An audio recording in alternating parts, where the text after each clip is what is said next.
কি জন্য আজকে থানায়? গত 27 তারিখে কাছড়াপাড়াতে আপনারা জানেন যে এখানটা একটা বোমা বিস্ফোরণ ঘটেছে এবং তার সাথে সাথে কয়েকজন এত আহত হয়েছেন। একটা জনবহুল এলাকা, সামনে একটা বাচ্চাদের স্কুল আছে, সেখানটায় এরকম ঘটনা, অনুপ্রেত ঘটনা ঘটেছে।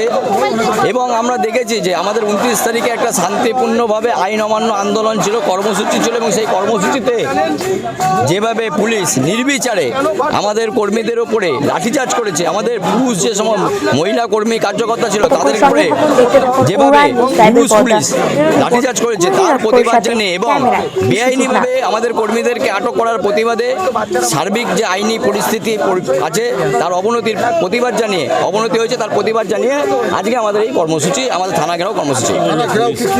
দেখুন, থানার আইসি বর্তমানে যে দায়িত্বে আছেন, আইসি আছে, তিনি এখানটায় নেই। তিনি একজন ইনচার্জ এখানটায় আছেন। তিনি আজকের জন্য শুধুমাত্র আছেন আমাদেরকে আমাদের সাথে কথা বলবার জন্য, কিন্তু ঘটনাচক্র হচ্ছে তিনি কিছু জানেন না। তো যখন জানেন না, তার স্বাভাবিকভাবে তার সাথে আর কথা বলার কোনো যৌক্তিকতা আছে বলে আমরাও মনে করিনি।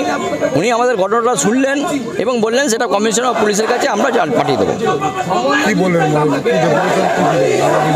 আমরা দিয়েছি সার্বিক যে আইনি পরিস্থিতি অবনতি ঘটেছে আইনের, পশ্চিমবাংলার শুধু নয়, ব্যারাকপুর এবং বীজপুর অঞ্চলে, বীজপুর থানাতে, যে থানাকে রাজ্য পুলিশ একটা পুরস্কৃত থানা হিসাবে ঘোষণা করেছে, পুরস্কার পেয়েছে।